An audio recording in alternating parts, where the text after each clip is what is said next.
Nuovo appuntamento con il PD Sandonatese e con la dottoressa Francesca Zottis. L'ha incontrata per noi Paola Martini.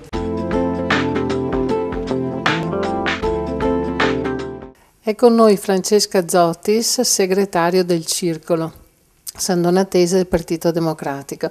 Segretario, parliamo di lavoro, anzi di licenziamenti, perché sembra essere questa la novità.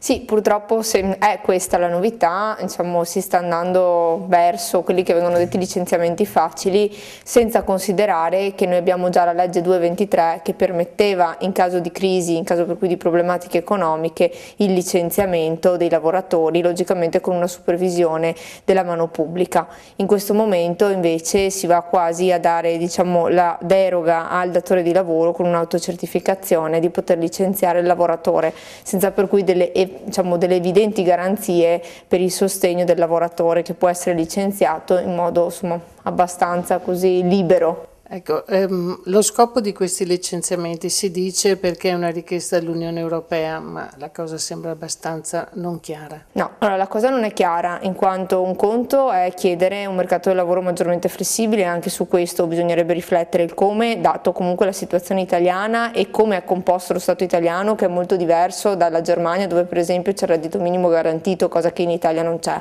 E invece si stanno applicando nuovamente, come si è fatto fino ad oggi, dei tagli lineari che vanno solo a colpire alla fine le fasce più deboli e comunque indeboliscono anche le fasce medie, quindi rischiamo che creino ancora meno ricchezza e di andare comunque sempre peggio da un punto di vista economico, invece che operare con delle riforme di sistema. Ecco, si parla di lavoro flessibile, in realtà quello che si è realizzato in Italia è tutt'altro, si tratta di lavoro precario. Sì, si è realizzata la precarietà, infatti una delle per esempio proposte che faceva il Partito Democratico era quello di far costare di più il lavoro precario rispetto comunque al lavoro a tempo indeterminato, proprio perché diciamo tutto quelli che sono contratti di tipo precario devono essere utilizzati se servono all'azienda, ma non come strumento continuo per avvantaggiare soltanto magari momenti di crisi o altri tipi di elementi all'interno comunque delle diverse aziende. Questo è un problema. L'altro problema però sono anche i mercati finanziari. I mercati finanziari hanno comportamenti che sono difficilmente controllabili dai governi locali.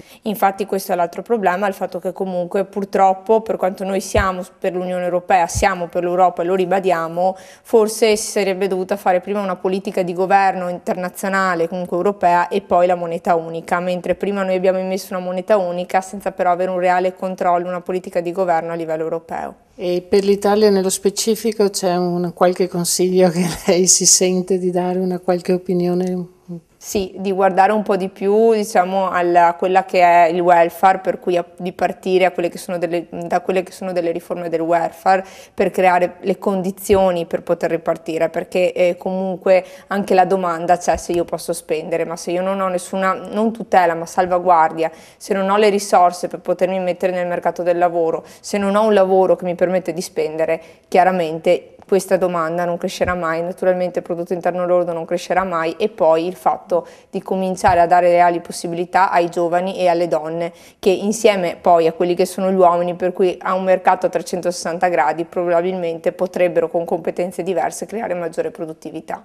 Allora ringraziamo il segretario Francesca Zottis che ci ha parlato quelli che sono i temi d'attualità oggi, cioè il problema del lavoro e dei cosiddetti licenziamenti facili. Grazie.